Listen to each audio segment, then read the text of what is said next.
All right, I'll start over. So thanks for joining, everybody. This is a quick session to discuss how we're going to work with the new MR API that's being rolled out. So within Secure, we have a number of moving parts where we're touching this MR widget. One area is fuzz testing, and we're adding two types of fuzz testing. One's called coverage, one's for API. Sort of irrelevant, but we're adding different sets of data that make this module longer when you expand the security section. The other initiative is actually exposing the security information to core users. So right now, as an enterprise user, you get the full boat, you see all the security. As a core user or a non-enterprise, you don't even see that row at all. You expand the MR widget, there's no security information. And so right now it's more limited, but it's still the same structure where we have the main security row, and then you're gonna, actually maybe for core, we don't have that. We're not extending it to have additional data. It's just a single row. So it more closely matches maybe what the API is intended on solving. So that's the question, is how conformant do we or should we be with this new API spec? Will that affect us? Does it affect ongoing work, or is it something we need to be more considerate of maybe in a milestone or two when it's closer matched to maybe the way the security widget works? So I think what would help is a quick review of the two initiatives, just so we can visually see what these are. I'm trying to bring this up. Let me prepare my screen really quick. Do we have proposals from UX already? How they're going to look? We do, yeah. So this has been work in progress for a while, which is also part of the complications. Is we hadn't considered this at all. We didn't know about the initiative, but we also, obviously don't want to incur technical debt that will cause things like MR review cycle times. If there's questions about why isn't this following the new spec, the new guidelines, and things like that. I'm wondering, sorry, the issue I actually linked to as our front-end implementation issue, it doesn't have the designs. I think the Epic has them, right? It does, yeah. I just navigated up to the Epic level. So hopefully you're somewhat familiar with the security widget, but as you're expanding, you get the security scanning row, and then you can actually expand and collapse this row, and you get a number of scanner items that have either simplified information like no new vulnerabilities, or in the case of these, you'll see they have additional lists. So they do mimic that display that a normal MR widget item would have, but they're at a lower level. They're like one level down. That makes sense. So the work that Fernando is doing right now is adding another one of these fuzz testing rows. The thing that's complicating the fuzz testing is we're adding a bunch of additional information, like the ability to download artifacts, which isn't something our scan types normally support. And so there's a number of different, mostly they're asynchronous calls right now, but okay, does fuzz testing have any artifacts available to download? If so, display this button, or in some cases it's a menu item as well. And then in terms of the other one, this one, apologies, I do feel like I linked to the wrong items. I think if you just go to the immediate parent Epic, there you go. Oh, no, that's not right. No, wrong design. Which of these? There on the right, left or right? I think, well, this will do. So let me speak to this real quick, and I'll probably hand it off to Mark and Fernando to talk the intricacies. So right now, we don't get the security row at all for a non-enterprise user. So we want to expose that at a really small level. So right now it's not expandable, nor does it probably intend on being expandable. And you can see we're just pulling in count data as well as another artifact download menu. And right now it's very specific to the two security scanners that we have available to core users, which is SAST and secret detection. Hopefully I painted a good picture. The big question is, how conformant should we or do we need to be right now to this API, if at all possible, given what we know? And I was going to also add that in the screen you showed before this, the security reports, when you look at what we're showing in the expand section of vulnerabilities, but we also group them by 3 categories. I think it's like vulnerabilities that are currently, I think it's like fixed, new vulnerabilities, I think, and there's like another category. So there are little subtle differences that like we're not just rendering like a string in there. They're like additional logic. So I don't know in the extension like if we would have to add custom slots or so we could just inject the content we want in there, etc. So yeah, this design's not the greatest in displaying that, but you can see the fixed label, so we have multiple sub buckets. Okay, I guess maybe I should probably give like a brief overview of the idea of the extension first. That would be awesome. It seems like we don't really understand it that much, and I guess we probably don't understand it either. So the idea is the extension is that we would create, because I guess the widget sort of belongs to create, but then you sort of touch it, other people touch it, and like everyone's sort of adding their own stuff into it, and everyone does their own sort of designs, and it all is a bit mix and match. So the idea with the extension was that we can create this sort of generalized API and design is that we can just plug straight into it and it'll just render the content that it wants in the correct way, and it all just sort of matches the same. At the minute, it's probably kind of a bit limited in what it can do. Like, for example, the fuzz testing one, it doesn't have like them sort of, it doesn't have the main one, then you expand it and has like the other ones underneath it. So it can't do that one at the minute. The other one, the movement to the core one, it could do it. We just need to change it slightly so it doesn't try to expand.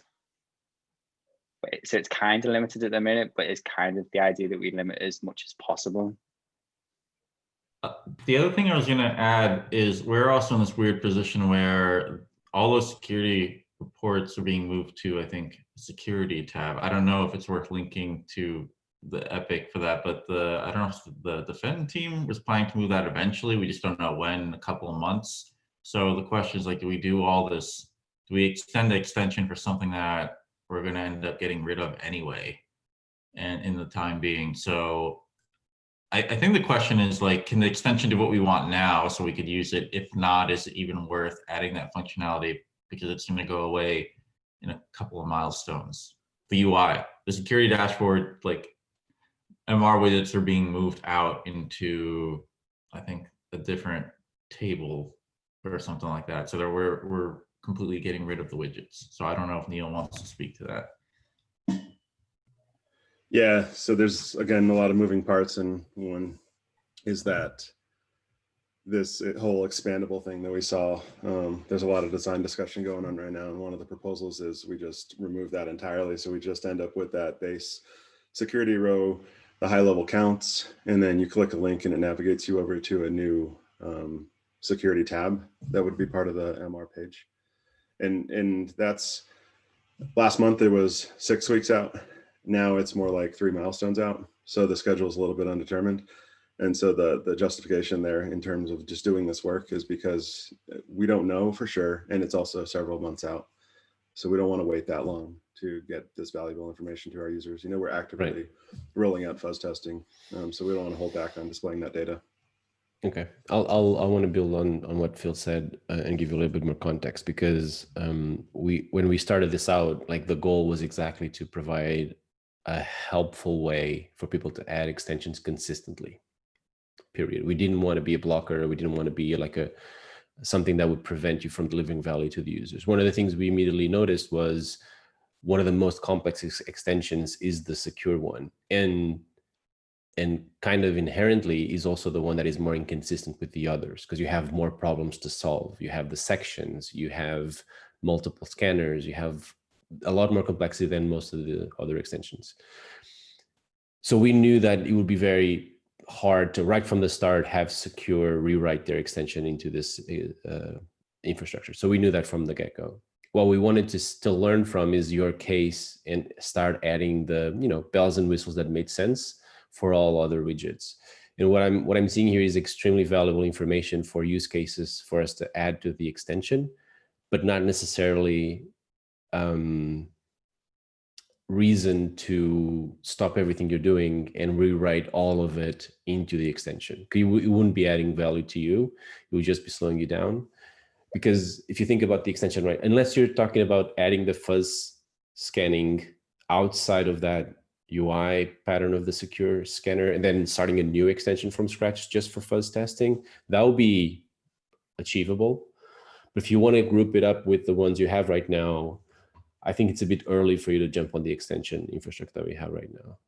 We can totally learn from you, but like we implement the extension for, because we're adding a new one for API fuzz, and we implement it how it's currently been done. But when we move the those MR widgets out to the security tab, we still kind of, it seems like we still surface a more basic version of the MR widget. We're simplifying it actually, and at that stage, it may make more sense to then revisit to use the extension and to refactor, like get rid of the complex version. We're simplifying it, so we're moving that elsewhere, and then use the extensions of that point.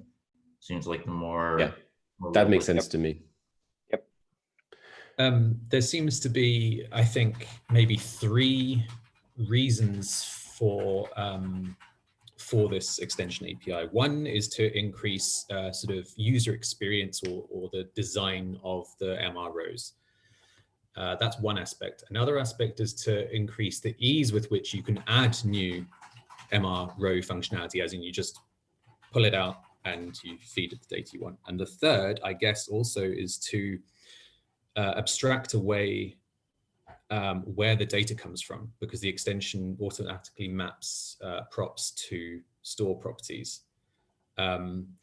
Each of those 3 things are different in goal. The goals are different, but I think the extension achieves all 3. Were all 3 of those things your goals, or is it a preference for one over the other? Sort of what's the main driving force for the creation of this? So the main driving force is actually to move the whole widget into GraphQL. So the idea was that we could have the collapsed version just request the data it needs from GraphQL. And then when you expand it then requests more data.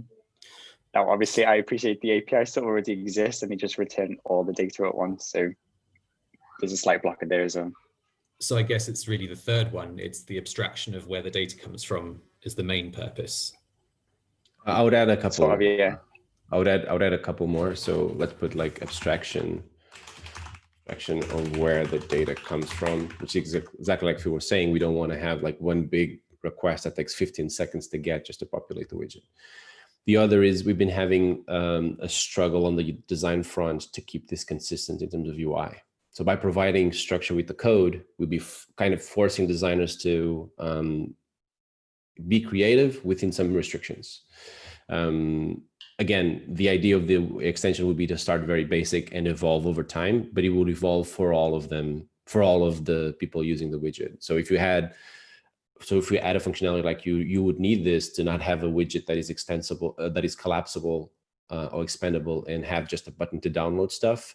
That would be a feature that we would have to provide on the extension, and it would be available for all of them. Right now, what we're seeing, and we've been seeing this over the past couple of years, is each stage solves their own problem and in their own way. Like if you look at the secure way, the way you do the expansion, it's already, you expand multiple top levels, if that makes sense, right? Instead of opening a section, a drawer, and then everything on the security is within that drawer. So that's something that the UI team and product designers have already identified as something that we want to improve, like you were saying earlier.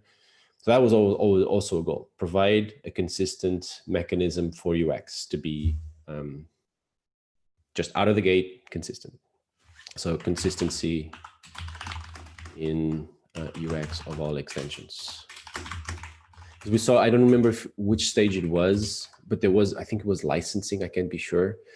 But the designer started off with no guidelines because we didn't provide them. And that was a lesson for us, was we need to provide guidance for them. And I don't think they even had a collapsible section. They had to add it later once we got involved, right? And that was basically a red flag that, right, we need to get information to these folks so they can operate under some guidance. Did I have a follow-up question? So maybe, I guess, Phil, I don't know if maybe you'd be able to answer this, but like the actual design pattern used for creating this, like I thought you had favored like component composition in terms of the idea being behind component composition, like allowing for us to create reusable components. Like, why are we calling this an extension? And maybe do you mind shedding some insight into like why we're using the term extension and as opposed to reusable component or something like that? And why do we have to register the extension? Or is it, no, I'm just curious. I'm not saying like, you know, why, were there any caveats to why we went an extension route over some, let's say, a reusable component or something? I think that was just a term that me and Andre just threw together, is that it was just this extendable part of the widget. There was no real discussion around the naming behind it. Okay, okay. No, that's fine. And then like the notion of like registering component, like why is registering component needed versus just importing the component and then just defining it and passing in a bunch of props?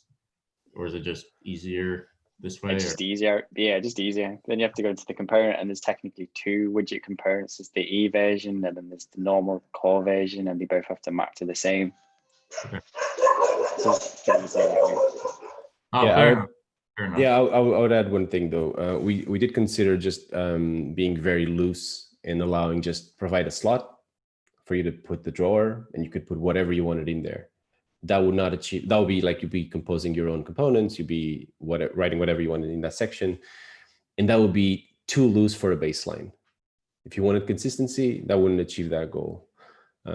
So I would add that too. We considered just throwing a slot in there, and anybody could throw in there whatever we wanted, and we would be one level consistent, like in the first beginning, in the first top level.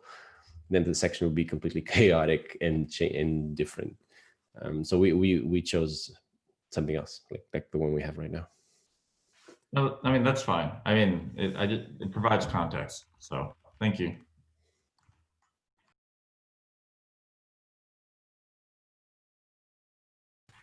Well, it sounds like there's nothing for us to do right now. The next thing will be when protect or secure updates the secure row to a security tab, and the row becomes the simplified thing, which could presumably consume this extension, or be a consumer of this extension. So does that sound right? There's nothing to do for us just yet, and that work is probably delayed by several releases anyway, so nothing for a while. Yeah, I think so.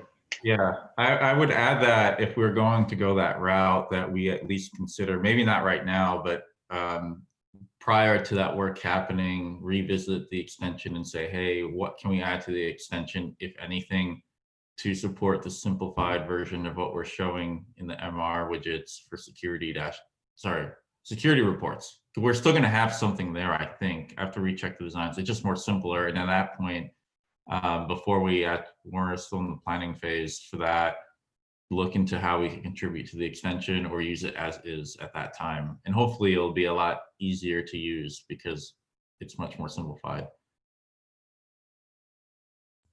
Yeah, that sounds good to me. What I took away from this conversation is a couple of missing features from the extension that you presented that will be useful for you. Now, I don't think we'll be able to commit to building them right away into the extension, but at least I'll be creating issues for each one of these so that we can track them. And if anybody kind of brings up this again, we'll be able to build them. And one of them would be provide and I'm just going to list them out in case I forget something. So if you remember anything that you presented and could be useful, just let me know and I can add it to the list. So the first one that comes to mind is provide a way to not to have an extension that is not extensible.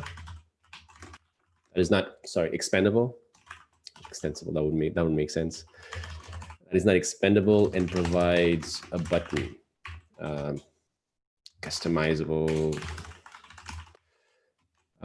An example, download artifacts. Right, so that was one of the ones that I identified from your presentation. The other would be on the listing. Once we expand and you have the listing of items, like a sectioned list of items in the expanded area. Does that make sense? Do you know what I'm talking about? The titles there.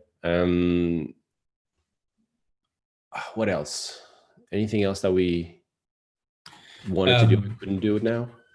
The secure sort of summary row contains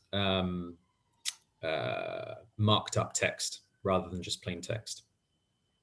In addition to things like popovers and stuff sometimes. So I think— Is that possible right now, Phil? So we can add in HTML and that should render out, but we can't add in the tooltip and the popover stuff. So that need changing. Okay, so contains enhanced markup, like tooltips. I'll call it that way. Is that fair? Okay. I don't know if we have a second. I wanted to share my screen to just quickly show this epic. Take a second here. Can you see my screen here? This, yeah. So this epic is the one I'm talking about. They're doing this in stages, but see the screenshots are completely removing the security tab.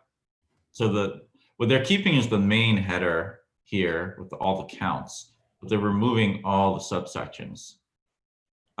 So we don't even have to worry about that when they eventually get to it. So this is the defend protect team's work, I guess, and they're moving all this stuff over to the security tab, which is essentially just kind of like the security dashboard table that we have, where we're showing all the vulnerabilities and you could filter down to what you want to see. So I just wanted to provide that context to this is where we're eventually going to get to. The problem is we don't know when. So in this case, I think the extension should only really have to, according to what the current versions of the mock are, just this row and not the other complex workflows is the current plan. But again, we haven't committed to that yet because it's pushed all the way out. I just wanted to surface that. And the link to that epic, if you want to just track that progress, is in the Zoom chat. Yeah, thank you for that. This is great. I added it to the agenda at the bottom as well. By the way, we heard this while we were developing the extension, so we knew that this was coming, that they're moving away from the merge request widget to the tab. I wasn't particularly clear that they would leave something behind, but of course they would. Like that makes sense to connect the experience. But that sounds like a great opportunity to then build that thing using the extension. And we'll be using your feedback into developing the extension furthermore as people piggyback on it and start using it. This is great. Any other thoughts? Any other missing features from the extension that you would like, or it seems obvious? Well, I mean, like I think we wouldn't mind contributing if it's towards the development of what we're working towards too. So my question is, do you have any development contributing guidelines to this extension or patterns you want to use so that we're not putting all the effort on you guys to do it? Because I mean, we could equally contribute also if it's aligned with what we're doing anyway. So any suggestions on that, or should we just reach out to Phil or you as well to be like, hey, we want to add something, here's a proposal for how we're trying to, the patterns we're trying to use in the architecture or whatever. So it's a great question. Phil, do you have any ideas? So personally, I think it'd be kind of nice if, seeing as the widget sort of belongs to Create, it'd be nice for Create to always know when things get added into the widget. But I don't know if you're reaching out to me, Andre, or someone else on our team. I don't know who that person would be. Okay, so I guess what we can do is when we're considering adding work, if we have an issue to track, we could ping you in the issue. Do you guys have a more generic handle? Like, so instead of pinging individual developers, if we have it secure, it's like secure front end or something, and then it'll ping all the secure front end developers. You guys could we use the code owners feature for this? Put whatever directory or files this is implemented in. We could, but I feel like if you're already writing code, it's already too late for us to get involved. But we should. I'm not saying that we shouldn't. I'm just saying that the idea that Fernando was saying about having an issue and pinging us there would be more benefit, because we need to get involved earlier to help out. And because the thing is, like, so I didn't want to put like a heavy process, like an RFC for this at this point, because it's very early. But for now, we can definitely update the documentation, Phil, on that section. And if you're looking to contribute to the widget, open an issue and tag these people. Because right now, maybe we can create a label for it and we all just subscribe to the label.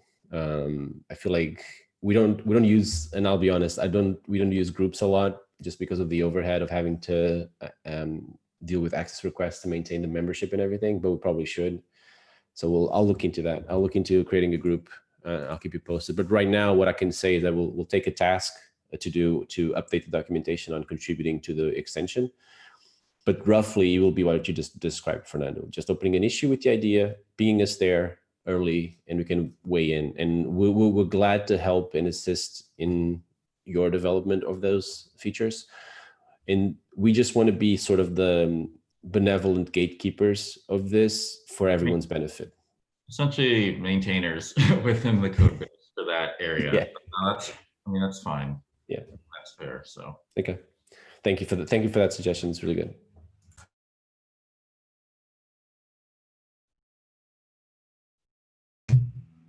Great. Well, this was extremely helpful. Definitely got the answers we're looking for. Yeah, and again, we're happy to help. We're definitely excited to help. So we'll raise this back to you as we progress. Okay. Yeah, I'll once we have the docs updated, I'll mention it on the front end channel and front end weekly so that we're all up to date. But thank you so much. By the way, I would also encourage you to encourage your designers to reach out to the code review designer, Pedro, while they're idealizing these things, because I know that they're already talking about these things, but I think it's a collaborative effort. It's easy for us to forget sometimes to reach out and bring them in early. So I'll maybe the documentation that we'll be updating for contributing will mention the designer as well to keep them in the loop. Because I always hate when the designers come with a really great idea, but it's so inconsistent. We have to be the ones to tell them, look, we have to shoehorn that into the extension. So it's important for them to be aware of this thing. And I think they are, because Pedro is already doing the communication there. They can't hurt for us to remember. Do you know the handle for that designer? Yes, Pedro, MS. Okay. Sweet. Thank you. Right. I don't have any further notes. Does anyone have? I'm good. All right. Perfect timing. Thank you. Thank you, everyone. Neil, feel free to upload this for Unfiltered. All good. Okay. Sure. Cool. Thanks, everyone. Have a great day. You too. Thank you. Thanks. Cheers.